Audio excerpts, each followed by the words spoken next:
Hi, ഇന്ന് നമുക്ക് ഒരു വെജിറ്റബിൾ സ്പ്രിംഗ് റോൾ ഉണ്ടാക്കിയാലോ? ഒരുപാട് മസാലകളൊന്നും ചേർക്കാതെ തന്നെ നമുക്ക് ഈ റോൾ ഉണ്ടാക്കിയെടുക്കാം. ഇതിനാവശ്യമായ സാധനങ്ങൾ: ക്യാരറ്റ് 1, ബീൻസ് 5, കോൺ 1/2 കപ്പ്, സവാള 1, മൈദ 1/2 കപ്പ്, മുട്ട 1, ഉരുളക്കിഴങ്ങ് 2, കുരുമുളക് പൊടി 1/2 ടീസ്പൂൺ, പെരുംജീരകപ്പൊടി 1 ടീസ്പൂൺ, ഇഞ്ചി വെളുത്തുള്ളി പേസ്റ്റ് 3/4 ടീസ്പൂൺ, മല്ലിയില, കറിവേപ്പില, ഉപ്പ് ആവശ്യത്തിന്.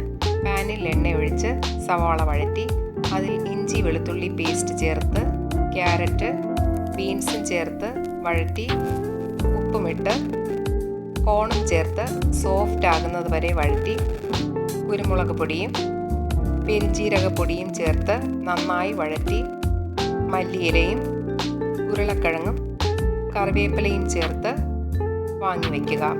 ഫില്ലിംഗ് തയ്യാറായി. റോൾ ഉണ്ടാക്കാൻ മൈദയിൽ 1/2 കപ്പ് വെള്ളമൊഴിച്ച് മുട്ടയും ഉപ്പും ചേർത്ത് ലൂസായി കലക്കി പാനിലൊഴിച്ച് ദോശ പോലെ ഉണ്ടാക്കിയെടുത്ത് ഫില്ലിംഗ് വച്ച് റോളാക്കി എടുക്കുക.